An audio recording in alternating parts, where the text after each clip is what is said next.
Apa itu perlindungan dan penegakan hukum? Perlindungan hukum adalah segala upaya yang dilakukan penegak hukum untuk melindungi hak-hak dari subjek hukum agar hak-hak tersebut tidak dilanggar, di mana penegakan hukum ini dijalankan sebagai upaya untuk menjalankan ketentuan hukum yang berlaku.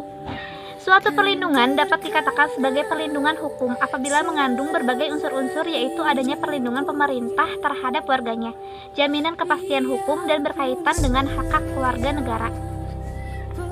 Perlindungan dan penegakan hukum di suatu negara itu merupakan suatu keharusan agar terciptanya kedamaian, perdamaian, dan ketertiban di dalam negara tersebut.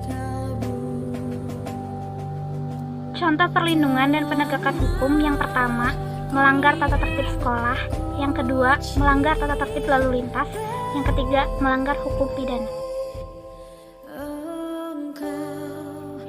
Harapan bagi perlindungan dan penegakan hukum di Indonesia. Permasalahan penegakan hukum menjadi hal yang menarik untuk diperbincangkan, terutama terdapat ketimpangan antara aspek hukum dalam harapan dan aspek hukum dalam kenyataan.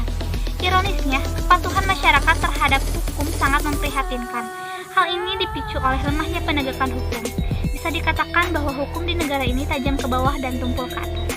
Penegakan hukum seharusnya akuntabel atau bertanggung jawab, tidak memihak dan tidak mudah diintervensi sehingga hasilnya dapat dipertanggungjawabkan di hadapan publik.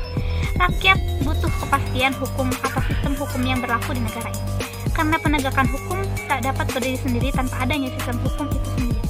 Untuk membentuk dan membangun sistem penegakan hukum yang akuntabel, pentingnya melibatkan dukungan pemerintah yang bersih. Pemerintah harus berada di garda terdepan dalam penegakan hukum untuk memberikan harapan kepada masyarakat atas kepastian hukum.